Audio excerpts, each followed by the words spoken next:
am so excited to be here on the 20th anniversary. I'm Julie Foudy, and I have the great pleasure of interviewing, thank you, interviewing our Ronald L. Jensen Lifetime Achievement Award winner, Mr. Steve Young. Here, I gotta give you the trophy. Hold on. Here it is, brother. There you go. Oh, nice. It's you. It's you. Beautiful. Yes. Yes. Take a seat. All right. And obviously, Ronald L. Jensen, actually, a big saying of his was, from success to significance. Steve Young, as you guys know, had a hand in 3 of these Lombardi trophies, so you've done that quite well. Congratulations. Thank you.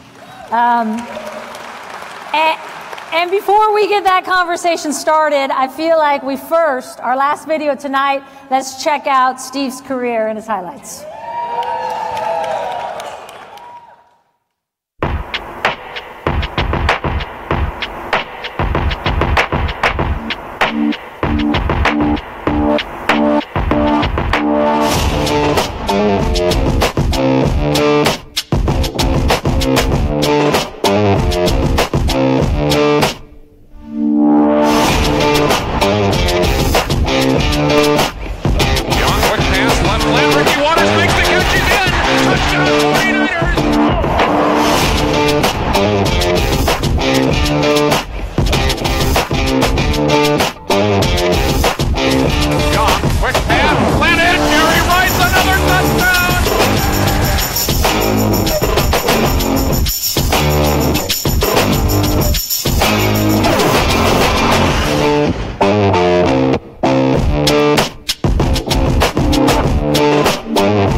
Good memories. I know. I was just thinking as you're watching that. What's the visceral reaction? Yeah, it's been a long time. It's been those are great memories and great times. And what you realize is how much you went through to have the opportunity, and how many people helped you through it. And you look back on so many experiences, and there's highlights.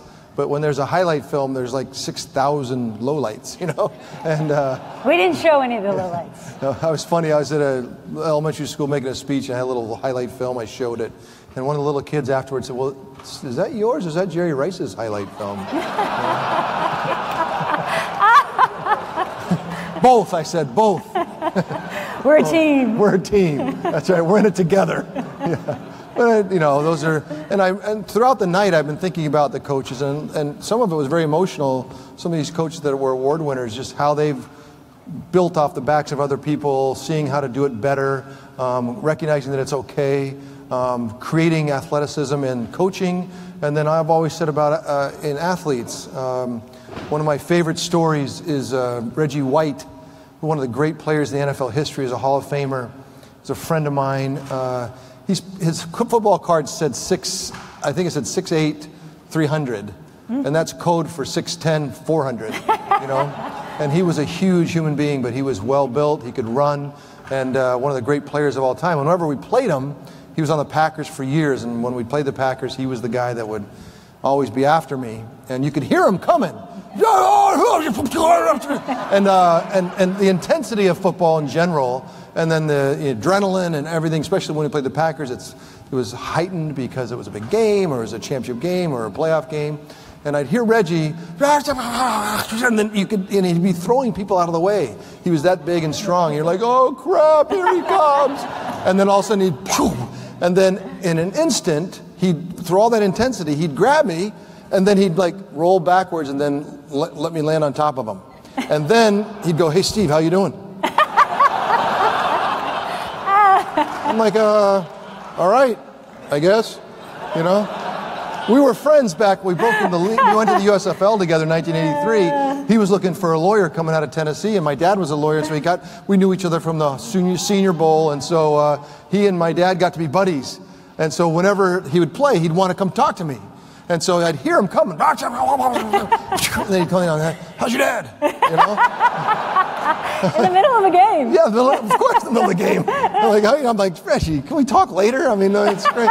It's almost like he wanted to talk to me, like he sacked me so he could talk. And what I loved about that, what I really appreciated later, was the intensity of football. And if you've ever been on the field in the NFL game, or just, it is incredibly intense. And what an athlete that Reggie was, that he could be that intense when he's like throwing people out of the way, every ounce of you trying to get to the quarterback. And the second he got me, I became his friend. The split second that he got a hold of me, he was my buddy. And so I've always thought about that, Julie, that how many times are we asked to take different shoes on and put on, I mean, from dad to husband to work, or, we always have different shoes. And Reggie was always my example of the ultimate athlete, of putting different shoes on, immediately. And that's one of the things that I look back on all the years and all the experiences.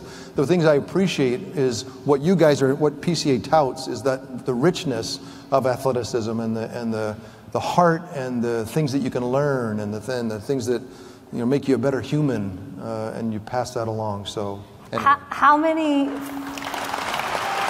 Yeah. How many 400-pound linemen were like that in the NFL? Not a lot. Yeah. There are some. Okay. there are some real bastards. I can say. Speaking of. But by the way, a lot of it I didn't understand. I mean, I don't know. Did you know at Pop Warner, when you're 8 years old, when you play Pop Warner nationwide, they ask you a question, simple question. Everyone gets asked the same question. What coast is the Atlantic Ocean on? And if you say East Coast, you play offense. And if you say West Coast, you play defense. And a lot of times Barbara's shaking her head at you right now. Defensive guys, a lot of times they would sack me or they'd hit me, like, what? I don't understand. Well, you don't even make sense. Like, yell at me in a language I understand, Not the smartest guys in the world, Julie. When you hear these coaches talk, and a coach that many of us are very familiar with, that you had for many years, Bill Walsh, of course, who was here at Stanford. What is it about Bill that you remember in the way that he coached you guys that transcended the field? He was the original, I think Jim would probably agree, he was the original PCA member. He was the founding member, even though he wasn't. I mean, what he did when he came to San Francisco, he took football forward 3 generations in a flash. Football was archaic, and in some places still are, but most places have been infected by, and positively, by what Bill started, and I know what PCA has continued, this sense of abundance. I see it I see all the coaches over here from Menlo School, where all my boys are and my girls are. They're all lined up over there. I know that they're here because they truly believe in what PCA does. But Bill started a sense of abundance. Most of the political climate today, most of the conversations are about zero-sum game. And competition can be thought of as zero-sum game. It's me and you, we're going to fight, and whoever gets more is yours, and whatever I get is mine. And whatever I get, you don't get. And it becomes a very binary moment, and there's not a lot of learning that goes on. Bill always saw a sense of abundance inside competition. And I always loved that. And let me give you the example, Julie. When I joined the 49ers in 1987, everyone was already famous. Joe had already won 2 Super Bowls. Bill had already won 2 Super Bowls. Brandy Cross, Tom Rathman, Roger Craig, Jerry Rice. I mean, there was just everybody. Ronnie Lott, Keena Turner. And I joined them, the new guy. And one of the first things I noticed was that Bill, who was clearly ahead of his time, clearly the genius that everyone talked about, now he's proving it by winning these Super Bowls already, just being there a few years. He had a guy that would follow him around with a camera on his shoulder. Literally, it's like, Bill would be talking and the guy with the camera would be filming him. And then he'd walk over to eat and the guy would follow him and out introducing the new plays in the week, and the guy would film him. And my first reaction was, pretty cocky, right? What does he think? He's like George Patton or Abe Lincoln, or is he super famous already? I just kind of made fun of it in my mind.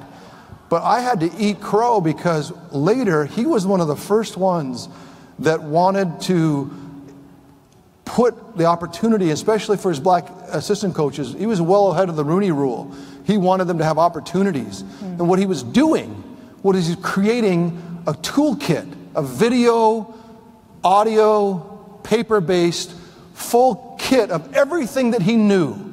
Think about it in your own lives. He was, as a proprietary knowledge of all these great West Coast offense, all the way to inspire people, how to speak to them, how to treat players holistically, their mental health, their physical health, how they sleep, how they travel, all the things that Bill introduced that no one ever even thought about.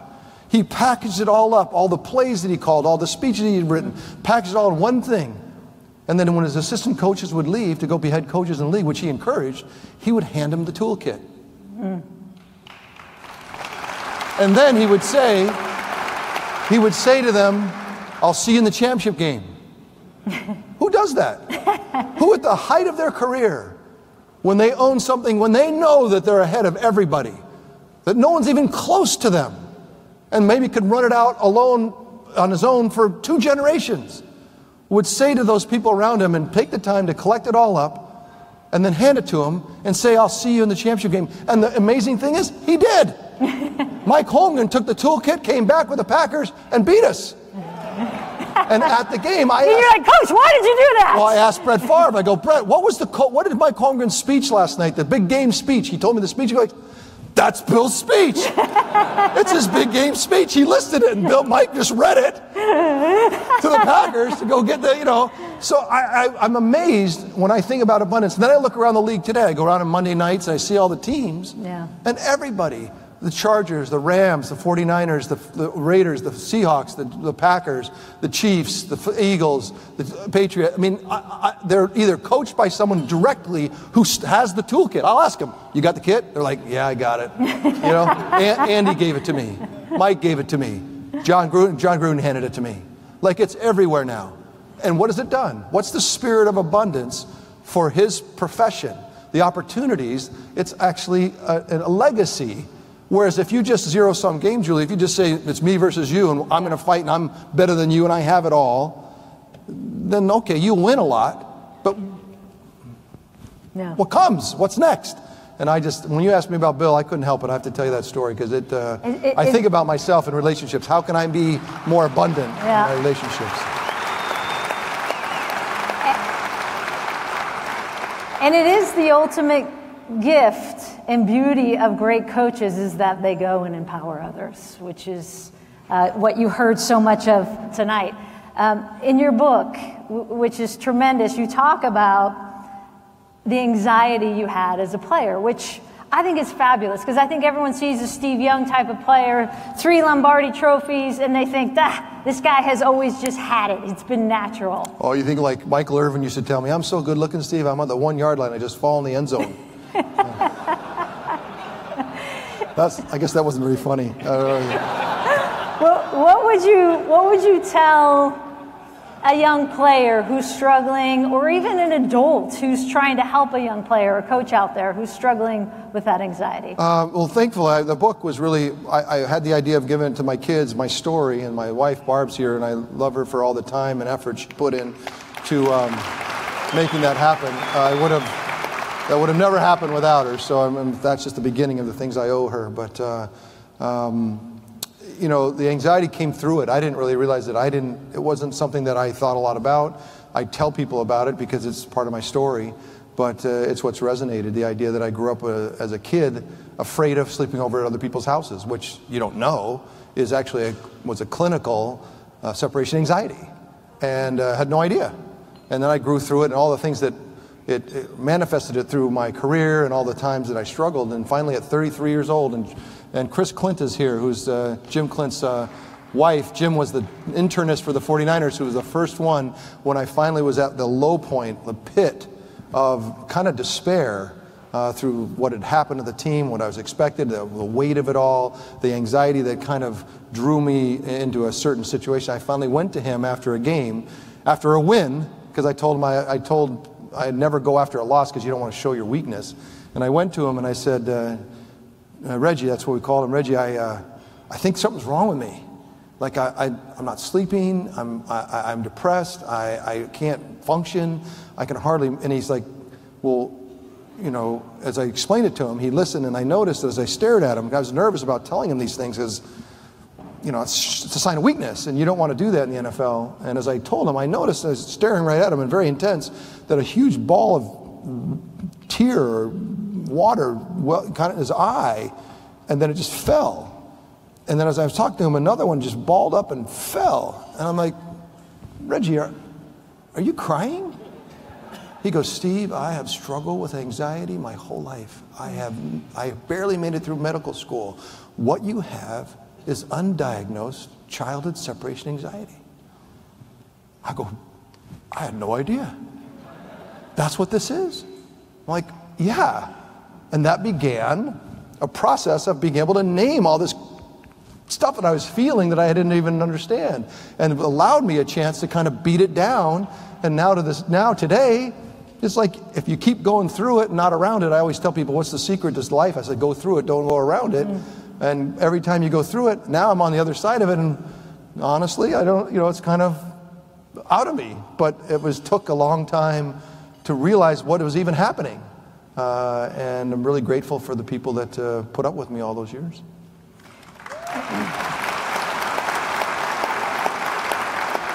You and Barb have started a wonderful foundation, the Forever Young Foundation. What was the inspiration behind that? And if you could give a bit of background for the group. Yeah, Forever Young Foundation's 25, maybe almost 30. We were, Charity Navigator rates foundations around the country for children in different segments. We're in the children's family services parts of it. And out of 10,000 charities, we were number 66. We're very efficient. We do a great job. We raise money for specific projects. We don't waste it. Kevin Compton and Gayla's here. Where's Gayla and Kevin? Gayla's on our board over here. Thanks, Gayla. The idea, we have a Forever Young zones at primary Children's Hospital, 5 or 6 hospitals in the West, including Packard Children's Hospital. And when Barb started Sophie's Place, which was music therapy in hospitals, and actually put a physical space for music therapists. And there's a great story behind that, and not enough time here to tell you that story, but Sophie's Place is what we've done at Packard Children's Hospital and these same hospitals around the West for music therapy. And so we have a number of events a year. We collect a lot of friends, like-minded people that want to do good things, like with PCA, and we've done it for a long time. And like I said, it's just a labor of love, like PCA is, just trying to do good things in the community. Where does that come from, though? Because, I mean, there's a lot of people who, if they're sitting with those 3 Lombardis, they're like, yeah, I'm good. I'm retiring. I'm riding off into the sunset. Life is good. Well, my father, he always told me, he'd say, what's the plan? He loved the idea that you could have a dream, and he encouraged us, like, what's your dream? My dream is to be Roger Staubach. He goes, that's a great dream, but what's the plan? Because the dream is not going to be it's a hard thing to believe in, but you hope for it, but it's not, but a plan you can get done, 100%. And the whole plan, Dad, is to go to college and then maybe get an advanced degree, maybe law school, and then, do something boring like you did, like be a lawyer. And, but that's the plan. He goes, good, that's a good plan, it's a good plan. But the dream is to be Roger Staubach, right? And so then I went pro. And I remember calling my dad and telling him, Dad, the dream and the plan have come together, And he says, no, the average career is 3 years. You're going to be out on your ear.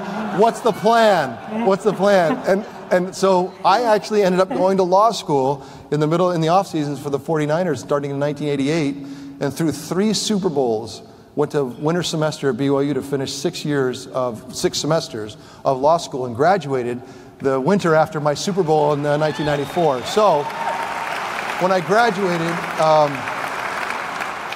my dad was very, very happy, because now I'd played almost 15 years in the league. I ended up playing 18. I remember him saying to me, okay, what's the plan? And that's the thing, though, Julie, because the truth is I had a whole other life to go live. I had years and years of productivity, and my mind was, well, my gosh, I went to law school. What else can I do?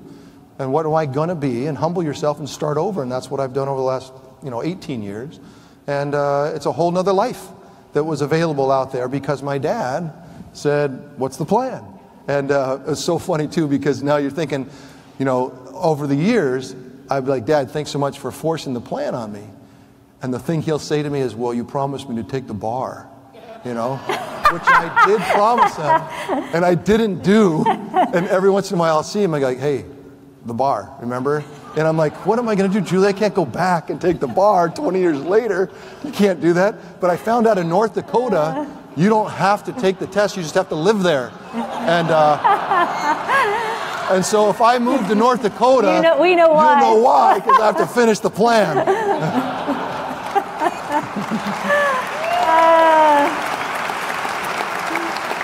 That's gonna be across the ticker. Breaking news. Young moves to North Dakota. Why?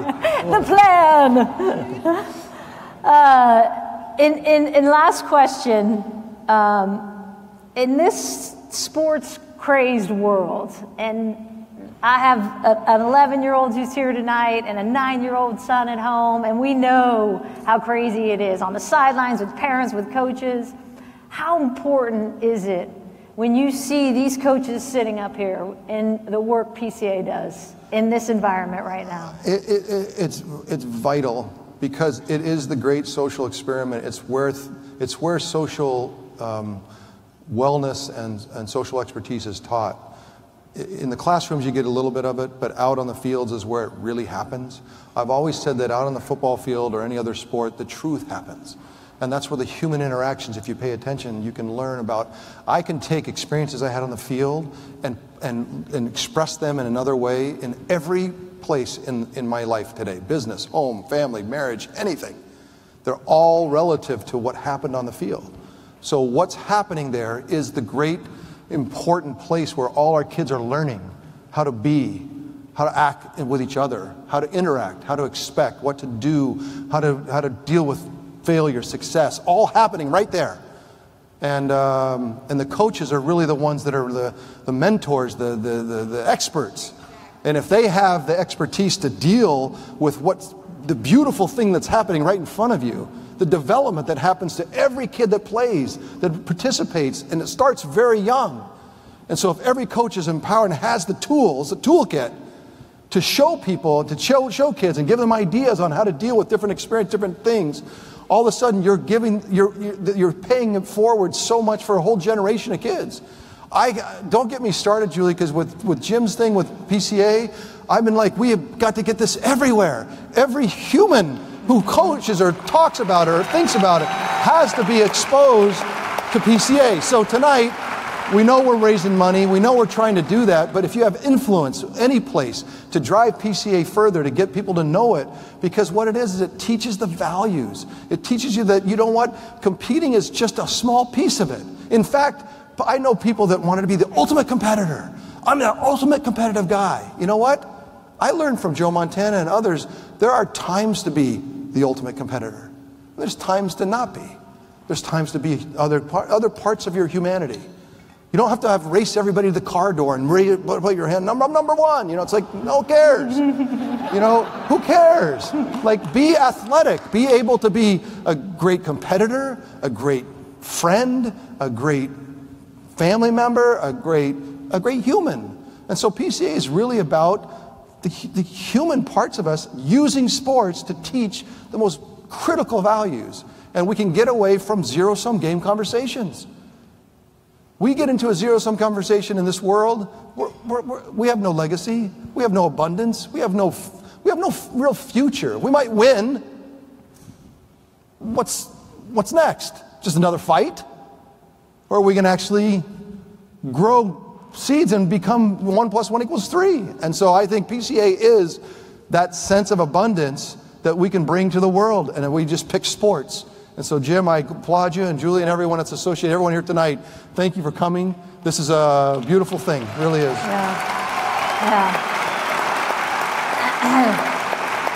I know I speak for the entire room when we say thank you for all the people you've impacted as well. I know I speak for PCA in that regard as well. From success to significance, and you've done it so well. A huge round of applause for our Lifetime Achievement Award winner. Thank you. Steve Young, stay on stage.